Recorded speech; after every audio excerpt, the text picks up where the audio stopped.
Assalamualaikum warahmatullahi wabarakatuh.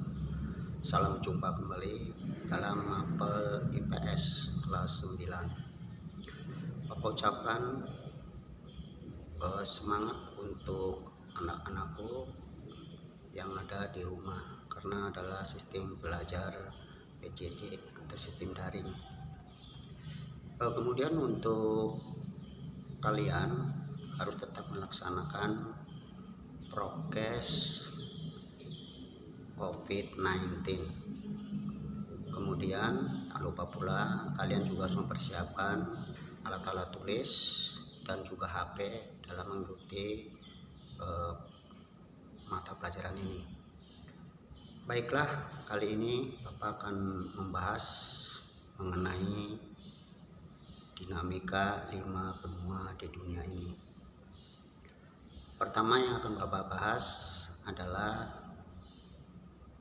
kita harus tahu atau menemukan dulu baik di peta maupun di literasi yang lain, yaitu mengenai benua-benua tersebut. Ada 5 benua berdasarkan yang dihuni, yaitu urutan yang terbesar benua Asia, kemudian yang kedua benua Amerika, yang ketiga benua Afrika, yang keempat benua Eropa, dan yang kelima benua Australia. Mungkin juga kalian pernah dengar bahwa benua itu ada 6. Mungkin itu ada pembagian atau pemisahan antara benua Asia dengan benua Eropa. Mungkin juga kalian mendengar 7 benua, ya, karena nanti akan dipisahkan, yaitu benua Amerika Utara dan Amerika Selatan ditambah dengan benua Antartika. Nah, baiklah, untuk mengetahui letak tepatnya di mana, kita harus berpatokan pada garis bujur dan garis lintang secara astronomis. Nah, di mana garis bujur dan garis lintang ini nanti akan menunjukkan secara tepat, karena dalam satu pertemuan garis lintang dengan garis bujur menunjukkan tempat yang tepat. Kemudian untuk berdasarkan garis bujur dan garis lintang tadi mungkin akan berpengaruh terhadap perubahan waktu maupun perubahan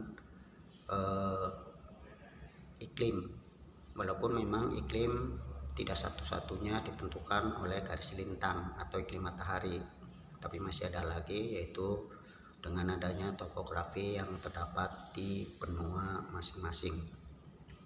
Untuk garis bujur itu nanti dibagi dalam derajat, ya, jadi ada mulai dari 0 sampai 180 derajat bujur timur, dan yang kedua 0 sampai 180 derajat bujur barat. Nah, 0 ini nanti dimulai dari kota Greenwich yang ada di London, Inggris. Kemudian 180 derajatnya nanti ketemu di Samudra Pasifik, ya.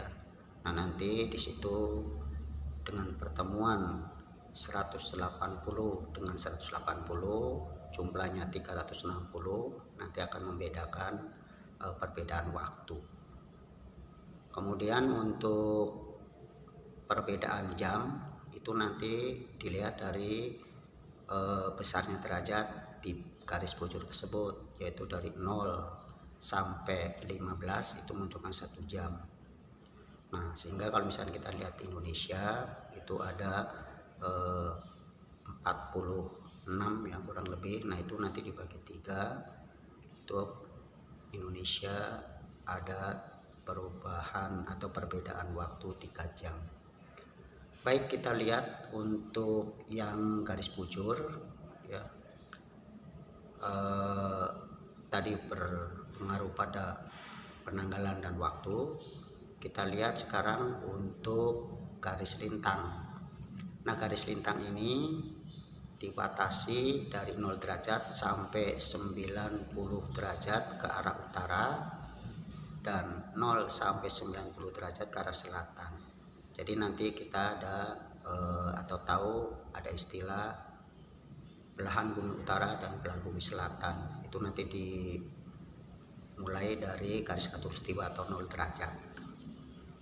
Itu juga nanti akan menunjukkan bahwa dengan mengetahui adanya garis lintang, kita nanti bisa tahu perbedaan iklim yang ada di wilayah-wilayah yang terdapat di benua. Untuk pembagian waktunya, pembagian iklimnya, kita dimulai dari garis 0 derajat sampai 23,5 derajat itu termasuk pada iklim tropis. Kemudian 23,5 derajat sampai 40 derajat itu iklimnya subtropis. Kemudian 40 sampai 66,5 derajat itu iklim sedang, dan 66,5 derajat sampai 90 itu iklimnya dingin.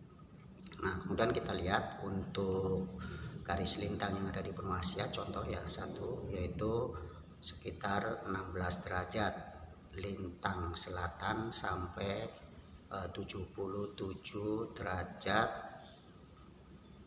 lintang utara. Nah, sehingga benua Asia nanti kalian bisa menghitung atau bisa mencari iklim apa saja yang ada di benua Asia dengan ukuran derajat tersebut.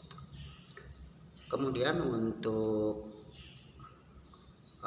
iklim yang ada di tiap-tiap wilayah benua, tadi Bapak katakan tidak ditentukan oleh iklim matahari saja, melainkan atau dipengaruhi oleh